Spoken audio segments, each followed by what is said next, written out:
पिछली वीडियो में हमने प्राचीन भारत की कुछ एडवांस टेक्नोलॉजी के बारे में बताया था, जैसे लेथ मशीन पर बने मंदिर के स्तंभ, 81 टन वजन का एक ही पत्थर जिसे 216 फीट की ऊंचाई पर रखा गया था, पत्थर को पिघलाकर बनाई गई मूर्तियाँ और दिल्ली का आयरन पिलर, जिनमें से कुछ टेक्नोलॉजी ऐसी है जो आज की एडवांस साइंस के लिए भी एक पहेली बनी हुई है। कुछ लोग रामायण और महाभारत का इसलिए मजाक उड़ाते हैं क्योंकि उनके हिसाब से प्राचीन भारत में उतनी एडवांस साइंस का होना नामुमकिन है। आज की वीडियो में हम कुछ ऐसे ही खुलासे करेंगे जो साबित करेंगे कि रामायण और महाभारत सच है और हमारा देश प्राचीन काल में साइंस और टेक्नोलॉजी में सच में एडवांस था। वीडियो को आप शुरू से लेके अंत तक देखें, तभी आप इस वीडियो के मतलब को समझ पाएंगे। और अगर आप हमारे चैनल पर नए हैं तो प्लीज़ हमारे चैनल को अभी सब्सक्राइब कर ले ताकि आप हमारी कोई भी वीडियो मिस ना करें। पहले मैं ऐसी लोगों की आंखें खोल दूं जो हमारे इतिहासकारों की किताबें पढ़कर रामायण और महाभारत को काल्पनिक बताते हैं। इन इतिहासकारों का कहना है कि कुतुब मीनार एक मुस्लिम स्मारक है जिसे कुतुबुद्दीन ऐबक ने बनाया था। कुतुब मीनार के पास बने इस इमारत को देखिए। अब इस अधूरी इमारत को देखिए जिसके ऊपर ठीक वैसा ही गुंबद बनाया जा रहा था जैसा मैंने आपको पहली इमारत में दिखाया है। और अब इसके नीचे के पिलर को देखिए, ये एक हिंदू मंदिर के अवशेष है जिन पर मंदिर की घंटियां दिखाई दे रही है। अब ऊपरी हिस्से पर बनी इस कलाकृति को देखिए जहां रामायण के दृश्य हैं जो मंदिरों में होना आम बात है, यानी यहाँ बने मंदिरों को तोड़कर मुस्लिम इमारत का रूप दिया जा रहा था जो हिस्सा पूरी तरह तैयार किया जा चुका है। अब उसके अंदर देखिए जहाँ अब भी मंदिर के निशान हैं। अब इस मीनार के दरवाजे को देखिए जिसका निचला हिस्सा पहले जैसा है पर ऊपरी हिस्से को दोबारा बनाया गया है ताकि यह एक मुस्लिम इमारत जैसा लगे। दोनों जगह के रंग से साफ पता चलता है कि इससे छेड़छाड़ की गई है। अब घंटियों के इस डिजाइन को देखिए, ठीक ऐसा ही डिजाइन इन स्तंभों पर है। इस्लाम में घंटियां हराम हैं। अब इस कमल के फूल के डिजाइन को देखिए। कमल को भी हिंदू धर्म में पवित्र माना गया है पर इस्लाम में नहीं। अब इन कमल के बिना खिले फूलों को देखिए जिनके ऊपर जल्दबाजी में कुरान की आयतें लिखी गई है पर कमल के इस डिजाइन को पूरी तरह मिटाना भूल गए। ये सब बातें आप आज भी दिल्ली के मेहरौली में जाकर देख सकते हैं। और यहाँ पर यह आयरन पिलर भी है जिस पर संस्कृत भाषा में लिखा गया है जो एक हिंदू स्मारक है। ये सब बातें साबित करती है कि हमारे इतिहासकार कितने बेवकूफ़ थे और हमें आज भी वही इतिहास पढ़ाया जाता है। जब ऐसे लोगों का लिखा हुआ इतिहास पढ़ोगे तो आपको रामायण और महाभारत भी काल्पनिक ही लगेंगे। हमारी सबसे बड़ी बेवकूफ़ी यह है कि हम करोड़ों लोग जो हजारों साल से कहते आए हैं कि रामायण और महाभारत सच है, उन पर हम विश्वास नहीं करते। पर कुछ मूर्ख इतिहासकार कुछ लाइनें क्या लिख गए, हम उनको पत्थर की लकीर समझ बैठे। अब बात करते हैं रामायण और महाभारत की। विदेशी इतिहासकारों ने इसे महाकाव्य बताया है जिसके पीछे का तर्क है कि ये काव्य शैली में लिखे गए हैं जबकि इतिहास को गद्याश शैली में लिखा जाता है, इसलिए ये सिर्फ एक कवि की ही रचना है और काल्पनिक है। पर इन इतिहासकारों को यह नहीं पता था कि प्राचीन भारत की सभी किताबें काव्य शैली में लिखी गई थी, जैसे वेद, पुराण, संहिताएं। इनके दावे को गलत साबित करने के लिए मैं आपको सुश्रुता संहिता का उदाहरण देती हूँ जो एक मेडिकल की किताब है। जैसे इतिहास काव्य शैली में नहीं लिखा जाता वैसे ही मेडिकल की किताब भी काव्य शैली में नहीं लिखी जाती, लेकिन सुश्रुता संहिता तो लिखी गई है। जो लोग इस किताब के बारे में नहीं जानते मैं उनको बता दूं कि यह किताब कोलंबिया यूनिवर्सिटी के हिसाब से 2500 साल पुरानी है और यह बहुत ही एडवांस मेडिकल साइंस की किताब है जिसने पूरी दुनिया को हैरान किया है। अमेरिका के न्यू जर्सी में स्थित रटगर यूनिवर्सिटी के न्यूरोलॉजी डिपार्टमेंट का यह लेख देखिए जिसमें बताया गया है कि प्राचीन काल में भी दिमाग की सर्जरी होती थी जिसका टाइटल है neuro surgery in ancient India Sushruta. इस लेख में बताया गया है कि 10,000 BC पूर्व भी दिमाग की सर्जरी आम बात थी जिसके काफ़ी सबूत मिले हैं। इस लेख में कहा गया है कि वैदिक काल, जिसमें वेद, रामायण, महाभारत और सुश्रुता संहिता लिखी गई है, वह काल 1500 बीसी से लेकर 800 बीसी पूर्व का काल था। साथ में यह भी कहा गया है कि ये काफी समय बाद लिखी गई थी। इससे पहले हमारे देश में मौखिक चलन रहा है, यानी हमारे पूर्वज पीढ़ी दर पीढ़ी ये ज्ञान कथा कहानियों के माध्यम से पहुंचाते आ रहे हैं। जब भाषा का विकास हुआ तब इन्हें लिखा गया। सुश्रुता संहिता में यह बताया गया है कि दिमाग की कौन सी नस कटने से सुनना दिखना बंद हो सकता है। उन्हें दिमाग के हर हिस्से की जानकारी थी। साइंस की समझ रखने वाले लोगों को पता होगा कि न्यूरो साइंस हवाई जहाज बनाने से कई गुना मुश्किल है, क्योंकि आज के साइंटिस्ट भी अभी तक दिमाग को पूरी तरह से नहीं समझ पाए हैं। पर हजारों साल पहले भारत के लोगों को आज की साइंस से भी ज़्यादा जानकारी होना बहुत ही ज़्यादा हैरान करने वाला है। इस किताब में प्लास्टिक सर्जरी, दिमाग की सर्जरी, मोतियाबिंद की सर्जरी, सिजेरियन डिलीवरी और 1120 बीमारियां और उनके इलाज के बारे में बताया गया है। बर्लिन के मशहूर डॉक्टर हर्ट्सबर्ग ने इसे आज की मेडिकल साइंस से भी एडवांस बताया है। आप खुद भी नेट पर सर्च करके एक बार इस किताब के बारे में ज़रूर पढ़ें। अब सवाल यह है कि जब मेडिकल की इतनी एडवांस किताब को भी काव्य शैली में लिखा जा सकता है, तो रामायण और महाभारत को क्यों नहीं? भारत और श्रीलंका के बीच में समुद्री संरचना, जिसे राम सेतु कहा गया है, इसके बारे में अमेरिका के भूविज्ञानिक डॉक्टर एलन लेस्टर और डॉक्टर एरिन आर्जिलन और उनकी टीम ने एक रिसर्च की, जिसमें उन्होंने नासा द्वारा ली गई सैटेलाइट की तस्वीरों को शामिल किया और कुछ वीडियो को समुद्र के पानी के अंदर से ली गई, जिसमें पाया गया कि समुद्र के नीचे एक प्राकृतिक संरचना है जो 1 लाख साल से भी ज़्यादा पुरानी है। पर जब इसको ध्यान से देखा गया तो इस प्राकृतिक संरचना के ऊपर मानव निर्मित पुल के निशान मिले। यहाँ पर कुछ ऐसे पत्थर पाए गए जो समुद्र के अंदर नहीं होते। इन पत्थरों को ध्यान से देखिए, यह बाद में रखे गए थे। जब इनका अध्ययन किया गया तो यह पाया गया कि 6-7 हजार साल पहले इन्हें यहाँ पर रखा गया था। कुछ लोग यह कहकर हमारे देश के लोगों को बेवकूफ़ बना रहे हैं कि यह कोई मानव निर्मित पुल नहीं है और यह लाखों साल पुरानी प्राकृतिक संरचना है। इसे इस उदाहरण से समझिए। किसी ने एक पहाड़ी पर घर बनाया जो 100 साल पुराना है। अगर हम कहेंगे कि यह घर 100 साल पुराना है और इसे इंसानों ने बनाया है, पर कोई बेवकूफ़ यह कहे कि नहीं, यह तो पहाड़ी लाखों साल पुरानी है और इसे इंसानों ने नहीं बनाया।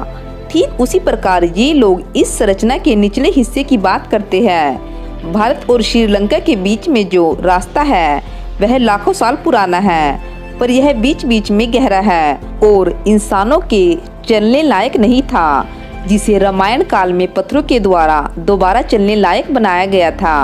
और ये पत्थर वहाँ आज भी मौजूद है। और पहले समुद्र का जल स्तर भी काफ़ी कम था। महाभारत में द्वारिका शहर के बारे में बताया गया है, जो बाद में समुद्र में समा गई थी। जब मैंने इसके वैज्ञानिक सबूतों को खोजा तो मुझे पता चला कि 20,000 साल पहले समुद्र का जल स्तर बहुत कम था। यह आज से 120 मीटर नीचे था। नासा की ऑफिशियल वेबसाइट पर इसके बारे में बताया गया है। आप भी सर्च कर सकते हो जिन्हें मुझ पर विश्वास नहीं। नासा ने बताया कि लगभग 5,000 साल पहले जल स्तर में बढ़ोतरी लगभग रुक गई थी, पर 10,000 साल पहले यह 40 मीटर नीचे था। यह रिपोर्ट साबित करती है कि 5-6 हजार साल पहले कई शहर पानी में डूब गए थे, जिनमें द्वारिका, जमैका का पोर्ट रॉयल, जापान का योनागुनी, चीन का लोयन शहर, यूनान का पावलोपेत्री, अर्जेंटीना का विला इपेक यूएन शामिल है। यानी 5-6 हजार साल पहले द्वारिका का होना और राम सेतु से पैदल श्रीलंका पहुंचना संभव था। दिल्ली के आयरन पिलर पर लिखी कुछ लाइनों का अनुवाद विलियम इलियट, जेम्स परिनिषेध, भगवान लाल, इंदिरा जी, बाहुदाजी लाड, John faithful fleet, Govardhan Rai Sharma, Dasharath Sharma, B Chhabra जैसे लोगों ने किया। इन सभी लोगों ने 15-20 लाइनों का अलग अलग अनुवाद किया। अब जरा खुद सोचिए, जो विद्वान और इतिहासकार इस आयरन पिलर पर लिखी हुई कुछ लाइनों का ठीक से अनुवाद नहीं कर सकते, वो भला हमारे पूरे इतिहास का सही अनुवाद कैसे कर सकते हैं? कैसे ये लोग वेद, रामायण और महाभारत को समझ सकते हैं? रामायण और महाभारत को सिर्फ इस वजह से समझा जा सका क्योंकि इन दोनों के बारे में हमारे देश के बच्चे बच्चे को पता था। वेदों का सही अनुवाद भी आज तक नहीं किया गया, पर इस पिलर को लेकर सभी इतिहासकार और विद्वान इस बात से सहमत थे कि इस पिलर पर चंद्रा लिखा गया है, जिसका शासन सिंधु घाटी से लेकर दक्षिण भारत तक था और दक्षिण भारत के समुद्र तक वो गया था। इस राजा का संबंध विष्णु से था।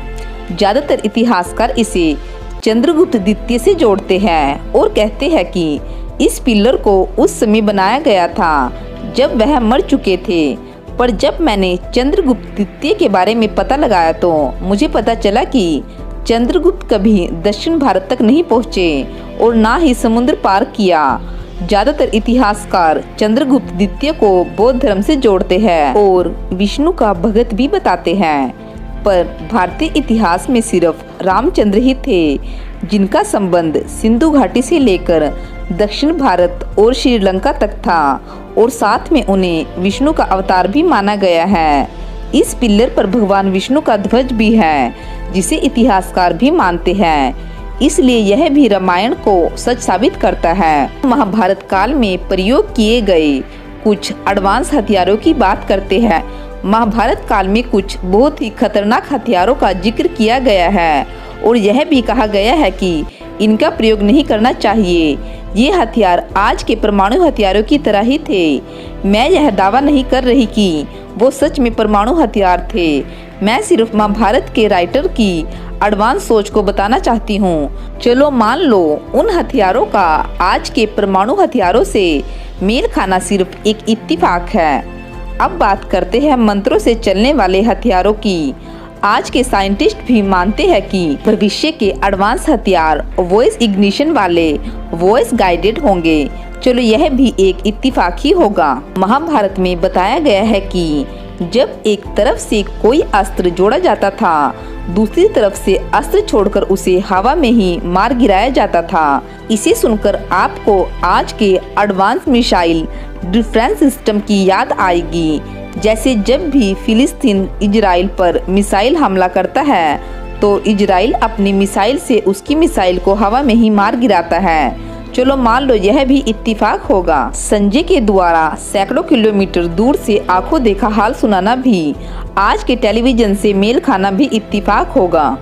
कृष्ण के जन्म के समय आकाशवाणी का होना भी आज के रेडियो सिस्टम से मेल खाना भी एक इत्तेफाक होगा। पर मैं आपसे पूछना चाहती हूँ कि जब टीवी नहीं था तो टीवी नाम का शब्द भी दुनिया में नहीं था। जब कार नहीं थी तो कार नाम का शब्द भी नहीं था। पर जब रामायण काल में विमान ही नहीं तो विमान शब्द कहाँ से आया? और यह किसी इंसान का नाम नहीं था, यह एक उड़ने वाली चीज का नाम था जो इंसानों के लिए बनाया गया था। इसका नाम एक पक्षी भी हो सकता था, पर इसे विमान ही क्यों कहा गया? अब मुझे बताइए कि रामायण और महाभारत को लिखने वाले कोई इंसान थे या भगवान थे जिन्हें विमान और एडवांस हथियारों से लेकर अफगानिस्तान के कंधार से लेकर श्रीलंका तक की पूरी जानकारी थी। सभी बड़े शहरों के नाम पता था, सभी राजाओं के नाम उसने बेटे, बाप, दादा, दादाओं और पूरी वंशावली का पता था। किसी के जन्म के समय और युद्ध के समय ग्रहों और सितारों की स्थिति का पता था। भारत और श्रीलंका के बीच समुद्र और रास्ते का पता था। सभी हथियारों के नाम और उनके प्रयोग का पता था। पहाड़ों और नदियों के नामों का पता था। युद्ध की बारीकियों का पता था, जैसे चक्रव्यूह और अनेक प्रकार के षड्यंत्र जो युद्ध के समय हुए। भीम को जहर देना और सांपों के काटने से ठीक होना भी वैज्ञानिक है, यानी उन्हें मेडिकल की भी सही जानकारी थी। क्या दुनिया का कोई महान लेखक यह सिर्फ एक कमरे में ही बैठकर लिख सकता है? क्या स्पाइडरमैन या किसी कहानी को लिखने वाले राइटर ने आज तक कहा है कि स्पाइडरमैन की वाइफ उनके पास रहने के लिए आई थी, जैसे सीता माता वाल्मीकि के आश्रम में रही। क्या आज तक किसी कहानी के किरदार के नाम पर किसी शहर का नाम रखा गया है, जैसे राम के नाम पर रामेश्वरम रखा गया है और उनके नाम के हजारों इंसान हैं। ना तो स्पाइडरमैन के नाम पर कोई शहर है, ना इंसान, और ना ही लोग इतने बेवकूफ होते हैं कि उन्हें सच या झूठ में फर्क ही नहीं पता हो। राम और कृष्णा हमारे महापुरुष हैं, जिन्होंने अपने कर्मों से देश के लोगों का दिल जीता, जिसकी वजह से हम उन्हें भगवान की तरह पूजते हैं। मैं साइंस को ज़्यादा मानती हूँ, इसलिए यह नहीं कहूँगी कि वो इंसान नहीं थे, पर अल्लाह जो एक पूरी तरह काल्पनिक पात्र है, अगर मैं उनका सबूत मांगूँ तो क्या कोई एक भी सबूत दे सकता है? मैं रामायण और महाभारत पर हजारों सबूत दे सकती हूँ, पर अल्लाह के बारे में कोई एक भी सबूत नहीं दे सकता, क्योंकि वो कभी इस ग्रह का हिस्सा ही नहीं रहे। फिर इस ग्रह पर उनके क्या सबूत मिलेंगे? रामायण और महाभारत पर सवाल उठाने वाले क्या मुस्लिम या ईसाई धर्म के लोगों से सबूत मांग सकते हैं? क्या कभी विदेशी इतिहासकार यीशु मसीह का एक सबूत भी दे सकते हैं? फिर हमारे ही देश के लोगों को क्यों बेवकूफ़ बनाया जाता है? हिटलर ने अपने देश के लोगों को आर्यन कहा था, क्योंकि वो मानते थे कि आर्यन लोग दुनिया के सबसे एडवांस लोग हैं। पर हमारे देश के इतिहासकार इन्हें सबसे मूर्ख बनाने पर तुले हैं, जिन्हें इतिहास की जरा सी भी समझ नहीं है। जैसे मैंने कुतुब मीनार से साबित किया और आगे भी बहुत से खुलासे करने वाली हूँ। पर मैं आपको बता दूं कि आर्य कोई जाति नहीं थी। आर्य और आर्यवर ये शब्द सम्मान देने के लिए कहा जाता था, और हिंदू नाम का कोई धर्म नहीं था, और ना ही हमारे देश में किसी भी ग्रंथ में हिंदू नाम का जिक्र है। हमारे देश में अनेक प्रकार की विचारधाराएं रही है, जैसे शैविज्म, वैष्णव, जैनिज्म, बौद्धिज्म इत्यादि। आज तक भारत के इतिहास में कभी धर्म के नाम पर कोई युद्ध नहीं हुआ, जैसे बौद्ध और जैन के बीच, शिव या विष्णु को मानने वालों के बीच। पर अरब में शिया सुन्नी के नाम पर लाखों लोगों को मारा गया। हमारे देश में सभी विचारधाराएं एक साथ चली है। चीन और जापान जैसे देशों में भी बौद्ध और शिव को एक साथ माना जाता था। जैन और बौद्ध धर्म में भगवान शिव की पूजा करना आम बात है। अगली वीडियो में मैं भगवान शिव से जुड़ी कुछ गलतफहमियों के ऊपर वीडियो बनाऊंगी। पर मेरा इस प्रकार की वीडियो बनाने का मकसद हमारे देश में फैली कुछ गलतफहमियों को दूर करना है। पर साइंस और टेक्नोलॉजी के बिना हमारे देश का विकास नहीं हो सकता, यह सच है। पहले हमारे पास एडवांस टेक्नोलॉजी थी, इसलिए हम आगे थे। इसलिए मेरी आप सबसे रिक्वेस्ट है कि आप जात पात के नाम पर लड़ना बंद करो और इन विदेशियों को साइंस के दम से ही जवाब दो। तो फ्रेंड्स, आज की वीडियो में बस इतना ही।